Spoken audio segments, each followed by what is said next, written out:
నార్పణలు నీవు పరిశుద్ధపరచుచున్నావని యేసయ్యా నీ పాదాల చెంత నా శిరము వంచెదా. నీవే నాకని నేనే నీకని నాకై విజ్ఞాపన చేయుచున్నావని. నీవే నాకని నేనే నీకని నాకై విజ్ఞాపన చేయుచున్నావని. నార్పణలు నీవు పరిశుద్ధపరచుచున్నావని.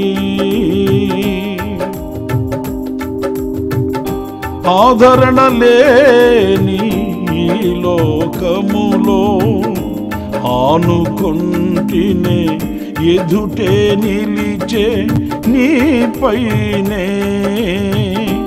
ఆదరణ లేని ఈ లోకములో ఆనుకొంటినే ఎదుటే నిలిచే నీపైనే. అనురాగ సీమలో అనుబంధము పెంచిన నీతో అరణ్యవాసమే నాకు మేలాయేను. అనురాగ సీమలో అనుబంధము పెంచిన నీతో అరణ్యవాసమే నాకు మేలాయేను.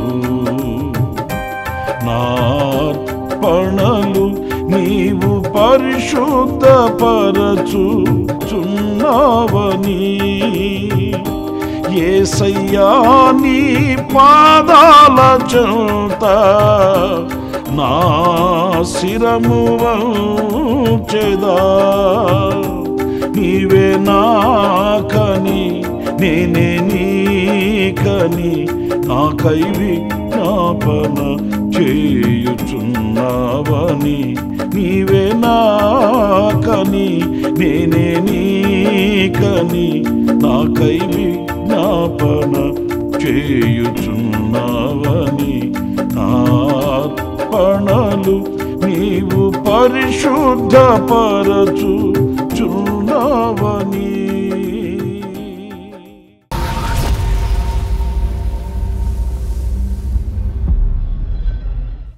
Praise the lord. ప్రభు అయిన యేసుక్రీస్తు నామములో మీ అందరికీ మా హోసన్నా మినిస్ట్రీస్ తరపున హృదయపూర్వకమైన వందనాలు తెలియపరుస్తున్నాను. ప్రభు మిమ్మల్ని ఆశీర్వదించి దీవించునుగాక. ప్రియులారా, పరిశుద్ధ గ్రంథంలో నుండి యెషయా గ్రంథం 43వ అధ్యాయం మొదటి 2 వాక్యాలు నేను చదువుతాను. యాకోబు, నిన్ను సృజించిన వాడుగు యెహోవా, ఇశ్రాయేలు, నిన్ను నిర్మించిన వాడు ఇలాగూ సెలవిచ్చుచున్నాడు, నేను నిన్ను విమోచించి ఉన్నాను, భయపడకుము, పేరు పెట్టి నిన్ను పిలిచి ఉన్నాను, నీవు నా సొత్తు. నీవు జలములలో బడి దాటునప్పుడు నేను నీకు తోడై ఉందును, నదులలో బడి వెళ్ళినప్పుడు అవి నీ మీద పొర్లి పారవు. నీవు అగ్ని మధ్యను నడుచునప్పుడు కాలిపోవు, జ్వాలలు నిన్ను కాల్చవు. ఇప్పుడు చూడండి, వాక్య భాగంలో యాకోబు అనే ఒక సంతతిని గూర్చి, యాకోబును గూర్చి ప్రభు చెప్తున్న చక్కటి సందేశం. అదేంటంటే, నీవు నా సొత్తు. మనం ఏమై ఉన్నామో అనేది మనం గ్రహింపు కలిగిన వారమై ఉండాలండి. చాలా సందర్భాల్లో మనం ఏమై ఉన్నామో అనేది మనకు తెలీదు. తద్వారా ఆ దైవ సంబంధమైన ప్రణాళికకు దూరమైపోయి ఆ దైవ సంబంధమైన ఆశీర్వాదాన్ని పొందుకోలేక దేవుడు మనకు అనుగ్రహించే శ్రేష్టమైన వాగ్దాన ఫలములను అందుకోలేని అభాగ్యులుగా మార్చబడిపోతూ ఉంటాము. నేను ఆయన సొత్తు అనేది నాకు గ్రహింపు కలిగినప్పుడు ధైర్యం నాకు కలుగుతుంది, ఆధ్యాత్మికమైన బలం నాకు కలుగుతుంది, దూరదృష్టి నాకు కలుగుతుంది, ఆయన మీద విశ్వాసం కూడా నాకు కలుగుతుంది. ఎందుకంటే నేను ఆయన సొత్తు, నేను లోకము యొక్క సొత్తు కాదు, సాతాను యొక్క సొత్తు కాదు. నన్ను ఆయన విలువ పెట్టి కొన్నాడు, ఆయన అమూల్యమైన రక్తంతో నన్ను విమోచించాడు.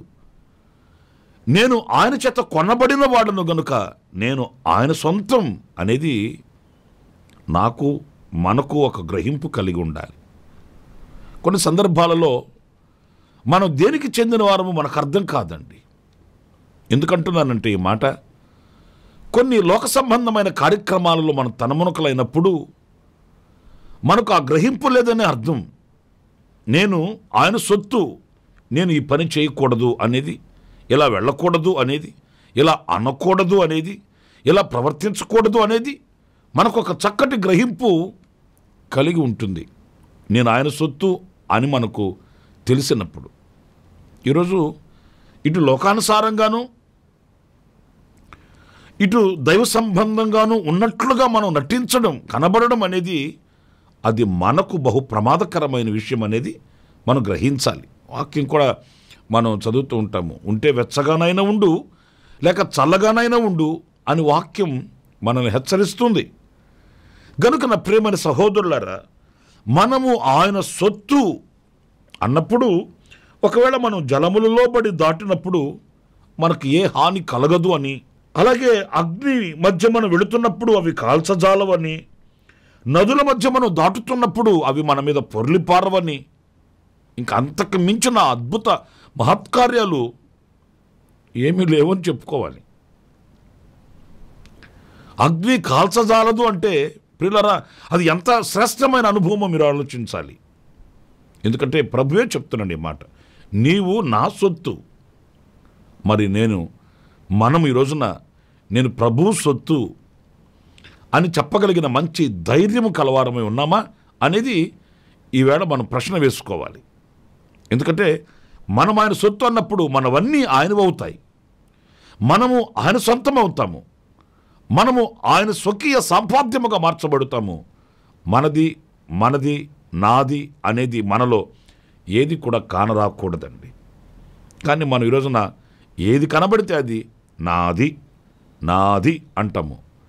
కానీ దేవునిది నేనే ఆయన వాడను అనే ఒక మంచి ఉన్నతమైన స్థానానికి మనం వచ్చినప్పుడు మనకు ఏ అపాయము కలగదు. మన ఎదుట నిలిచిన ఏవి కూడా మనల్ని కాల్చజాలవు, ముంచజాలవు, అవి మనకు హాని చేయజాలవు అనే విషయాన్ని ఈ వాక్యంలో మనం గ్రహించవలసి వస్తుంది. ఇంకొక మాట, యెషయా గ్రంథం 44వ అధ్యాయం 21, 22 వాక్యాల్లో మనం చదివినప్పుడు, యాకోబు, ఇశ్రాయేలు, వీటిని జ్ఞాపకము చేసుకొనుము, నీవు నా సేవకుడవు. ఇక్కడ రెండవది, నీవు నా సేవకుడవు, నేను నిన్ను నిర్మించితిని. ఇశ్రాయేలు, నీవు నా సేవకుడవై ఉన్నావు, నేను నిన్ను మరచిపోజాలను. ప్రియులారా, ఈ వాక్యాలు చదువుతున్నప్పుడే మనకు ఆత్మయందు ఒక బలం కలుగుతుంది, ధైర్యం కలుగుతుందండి. ఎందుకంటే యాకోబుని ఆయన చెప్తున్న మాట, నీవు నా సేవకుడవు. యాకోబునే కాదు, యాకోబు సంతతి అయినటువంటి ఆ గోత్రంలో నుంచి వచ్చిన ఆత్మీయ ఇశ్రాయేలీయులమైన మనము కూడా ఆయన సేవకులము, ఆయనను సేవించడి వారము, ఆయనను స్తుతించి ఆరాధించడి వారము. ప్రియులారా, ఆయన తమ సేవకుల యొక్క పాదములను తొట్టిలనివ్వడు. ఇక్కడ ఇంకా మాధుర్యమైన మాట ఏంటంటే, నేను నిన్ను మరచిపోజాలను.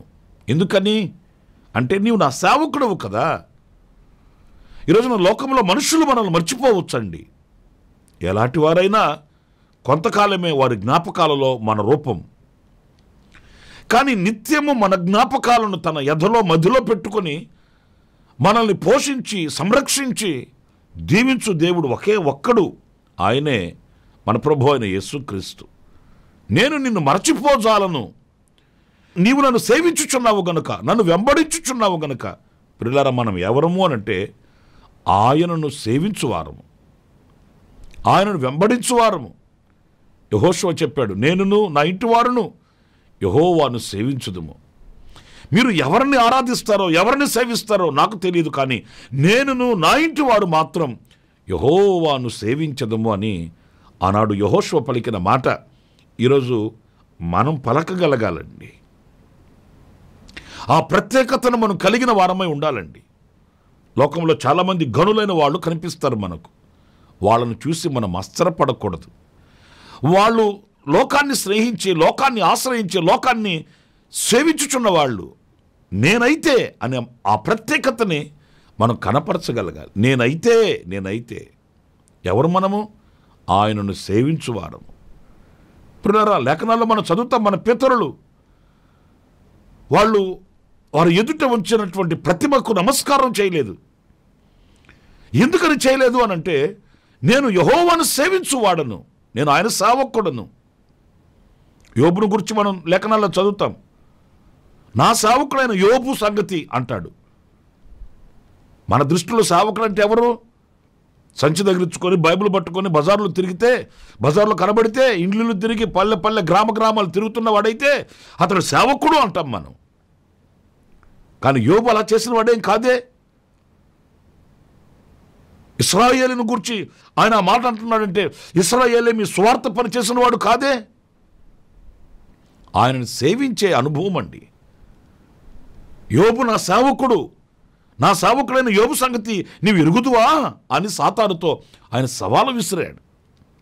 మరి అలాంటి ఆయనను సేవించే అనుభవం మనం కలిగి, నేను ఆయన సేవకుడను, నా కుటుంబం ఆయనను సేవించే కుటుంబం, మేము ఆయనను వెంబడించే కుటుంబం అనే ప్రత్యేకతని మనం కలిగి ఉండాలని ఈ వాక్యం మనకు బోధిస్తుందండి. లోకంలో కలిసిపోవడం కాదు, లోక ఆచారాలలో కలిసిపోవడం కాదు, లోక పద్ధతుల్లో కలిసిపోవడం కాదు.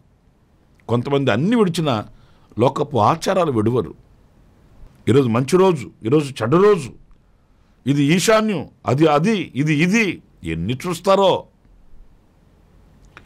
కానీ యెహోవా నామమందు జయము కలిగే పవిత్రమైన మార్గాన్ని ఎంపిక చేసుకొని, నా దేవుడు సమస్తమును నాకు పరిశుద్ధపరిచి అనుగ్రహించి ఉన్నాడు, నేను వీటిని అనుసరించవలసిన అవసరం లేదు, నేను సర్వశక్తి కలిగిన దేవుని సేవించుచున్నవాడని, సేవించుచున్న దానను అనే అవగాహన మనం కోల్పోతూ ఉంటామండి.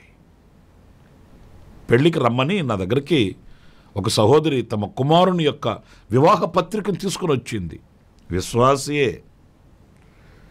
అన్నయ్య, మా బాబు వివాహము, మీరు తప్పనిసరిగా రావాలి అని పెళ్లి కార్డు తీసుకొని వచ్చింది. అది నేను ముట్టుకోదలుచుకోలేదండి. ఆ పెళ్లి కార్డుని నాకు పట్టుకోవడానికి కూడా మనసు రాలేదండి.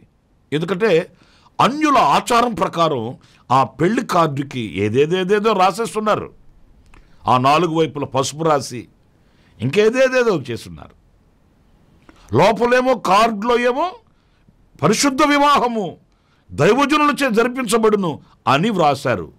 పైనేమో సాంప్రదాయాలు, అనుభవాలు కనిపిస్తున్నాయి. నేను అన్నాను, నాకు పెళ్లి కార్డు అక్కర్లేదులేండి అని చెప్పాను. పర్లేదన్నయ్య, కార్డు తీసుకుని ప్రార్థనలో పెట్టండి. ఏమని ప్రార్థనలో పెడతాం? నేను అడిగానండి, ఈ ఆచారాలు ఎక్కడవి ఇవి? నీవు ఆయన సేవకుడవని, నీ కుటుంబం ఆయనను సేవించే కుటుంబం అని ప్రత్యక్షమయ్యేది ఎక్కడా? నా ప్రియులరా, ఈరోజు అనేక మంది ఈ మార్గంలోనే వెళుతున్నారు. నేను ఆయనను సేవించేవాడననే అవగాహన కోల్పోయి ఆచారాల ముసుగులో, మతపు మత్తులో, ఈరోజున అహంకారపు అనుభవాలలో ఆయనకు దూరమైపోతున్నటువంటి అనుభవాలు ఎన్నో కనిపిస్తున్నాయి. అందుకే ఈరోజున దేవుని వాక్యం మనకు ఒక హెచ్చరికగా చెప్తున్న అనుభవం ఏంటంటే, నీవు ఆయన సేవకుడవు, నీవు ఆయన సేవకురాలవు, నీ కుటుంబం ఆయనను సేవించే కుటుంబమై ఉండాలి అని ఇదిగో ఈ వాక్యం మరొకసారి మనకు జ్ఞాపకం చేస్తుంది. ఇంకొక మాట కూడా నేను మీకు జ్ఞాపకం చేస్తాను. అది హోషేయ గ్రంథం 13వ అధ్యాయం 4-5 వాక్యాలు మనం గమనించినప్పుడు, మీరు ఐగుప్తు దేశంలో నుండి వచ్చినది మొదలుకొని యెహోవానగు నేనే మీ దేవుడను, నన్ను తప్ప నీవు ఏ దేవుని ఎరగవు, నేను తప్ప రక్షకుడును లేడు, మహా ఎండకు కాలిన అరణ్యములో నిన్ను స్నేహించిన వాడను నేనే. ప్రియమైన దేవుని బిడ్డలారా, చూడండి, ఇక్కడ నిన్ను స్నేహించిన వాడను నేనే అంటే నీకొక స్నేహితునిగా నిలిచిన వాడను నేనే. మనం ఆయన స్నేహితులమట, మనం మర్చిపోకూడదండి. అంటే మనకు ఆయనకు ఉన్న బంధం ఎలాంటిది అంటే అది ఒక స్నేహబంధం. ఎవరో ఒక వాక్యం రాసింటే చూశాను నేను. ఏ షిప్ అయినా మునిగిపోతుందట, ఫ్రెండ్షిప్ మునగదట. ఎందుకంటే ఆ స్నేహబంధంలో ఉన్న అనుభవాలు అలా ఉంటాయండి. ఇంట్లో తల్లిదండ్రులకైన విషయాలు ఏమైనా దాచిపెడతారేమో, కానీ స్నేహితుల దగ్గర అరమర లేకుండా మాట్లాడుతుంటారు. ఎందుకంటే వారి ఇద్దరి హృదయాల యొక్క కలయిక అలా ఉంటుంది, దాపరికం ఉండదు. మహా ఎండకు కాలిన అరణ్యములో నిన్ను స్నేహించిన వాడను నేను అంటే నీ స్నేహితుడను నేను. యెషయా గ్రంథంలో మరొక మాట మనం చదువుతామండి. 41వ అధ్యాయం 8, 9, 10 వాక్యాల్లో మనం గమనించినప్పుడు, నా సేవకుడవైన ఇశ్రాయేలు, నేను ఏర్పరచుకొనిన యాకోబు, నా స్నేహితుడైన అబ్రహాము సంతానమా. చూసారండి, నా స్నేహితుడైన అబ్రహాము సంతానమా అంటే అబ్రహాము దేవునికి స్నేహితుడు. మరి అబ్రహాము దేవునికి స్నేహితుడైతే మన సంగతి ఏంటి? మనం అబ్రహాము సంతానము అని పేరు పెట్టుకున్నంత మాత్రాన కాదు కదా. అబ్రహాము ఎలాగైతే దేవునితో అత్యున్నతమైన సహవాసం కలిగిన వాడై ఒక స్నేహభావంతో నడిచాడో అలాంటి అనుభవం మనం కలిగి ఉండాలండి. ఏదో ఆదివారం చర్చికి వెళ్ళి రావడం, లేక ఖాళీగా ఉన్న రోజు ప్రార్థన చేసుకోవడం, లేక క్రిస్మస్ పండగ కనుక దేవుని మందిరానికి వెళ్ళి రావడం, ఇలాంటి ఆచారాల అనుభవాలలో మనం ఆయనకి స్నేహితులం కాలేం. స్నేహితుడు ఎప్పుడు హృదయాన్ని హత్తుకొని ఉంటాడు. స్నేహితుడు ఎప్పుడు మన క్షేమాన్ని కోరుతాడు. స్నేహితుడు ఎప్పుడు మనకు ఒక సహోదరుని వలె ఉంటాడు. సామెతల గ్రంథం 15వ అధ్యాయం 13వ వాక్యంలో మనం ఈ మాట చదువుతామండి. తన స్నేహితుల కొరకు తన ప్రాణము పెట్టువాని కంటే ఎక్కువైన ప్రేమ గలవాడెవడును లేడు. తన స్నేహితుని కొరకు ప్రాణమే పెట్టేస్తాడట. ఎందుకంటే ఆ ప్రేమ మాధుర్యం అలాంటిది. నా ప్రియులారా, ప్రభు చెప్తున్నాడు, నేను మిమ్మల్ని దాసులని పిలువక నా స్నేహితులని పిలుచుచున్నాను అన్నాడు యోహాను సువార్తలో. అంటే మనము ఆయన స్నేహితులం. ఆ స్నేహభావం మనలో ఉండాలి. అరమరలేని ఒక యథార్థమైన సన్నిహితమైన సంబంధం ఆయనతో మనం కలిగి ఉండాలని మనం మర్చిపోకూడదండి. నేను 3 విషయాలు మీతో చెప్తూ వచ్చాను. 1, నీవు నా సొత్తు. 2, నీవు నా సేవకుడవు. 3, నీవు నా స్నేహితుడవు. మరి మనము కూడా ఆ స్థితిలో నేను ఆయన సేవకుడను, నేను ఆయన స్నేహితుడను, నేను ఆయన సొత్తు అనే అవగాహన మనం కలిగి ముందుకు వెళ్ళాలి. అప్పుడే మనకు జయము కలుగుతుంది, దీవెన కలుగుతుంది. అలాంటి కృప దేవుడు మనందరికీ అనుగ్రహించునుగాక. తలలు వంచండి, ప్రార్థన చేసుకుందాం. కృపా సత్య సంపూర్ణుడా, జీవాధిపతి, మీకు వందనాలు. మేము నీ సొత్తు, నీ సేవకులము, నీ స్నేహితులము. అలాంటి అవగాహన కలిగిన వారమై మీతో అత్యున్నతమైన సహవాస సంబంధం కలిగి బ్రతకడానికి మీరు కృపను అనుగ్రహించమని మమ్మల్ని మీ చేతులు సమర్పించుకుంటూ, ఈ దినం ఎవరైనా శోధనలలో, వేదనలలో, కన్నీళ్లలో ఉంటే వారిని దర్శించండి, వారికి విడుదల ప్రసాదించండి. నైనా నీవు నా సేవకుడవు, నేను నిన్ను మరిచిపోచాలని నువ్వు చేసిన వాగ్దానాన్ని ప్రభు మరొకసారి వారికి జ్ఞాపకం చేయండి. వారిని ధైర్యపరచండి, కృప చూపించండి. ఈనాడు ఈ వాక్యం ద్వారా నీ ప్రజలను దర్శించి మేలుకొలుపు కలిగించి మహిమ మీరు తెచ్చుకొనమని నన్ను, మమ్మల్ని మీ చేతులకు అప్పగించుకుంటూ యేసు నామములో ప్రార్థన చేసి వేడుకొనుచున్నాను తండ్రి. Amen, amen. ప్రభు పేరట మీకు హృదయపూర్వకమైన వందనాలు. ఈ దినం జన్మదిన శుభవేడుకలు జరుపుకుంటున్న మీ అందరికీ శుభం కలుగుగాక. నా దేవుని కటాక్షం సదాకాలం తోడై ఉండుగాక. ఆమేన్. ప్రతి దినము ఈ అనుదిన కృపాను సందేశాల కొరకు, ఇంకా మరిన్ని ఆత్మ సంబంధమైన సందేశాల కొరకు ఈ మా యూట్యూబ్ ఛానల్ ని సబ్స్క్రైబ్ చేసుకోండి. Pastor Ramesh, hosanna ministries.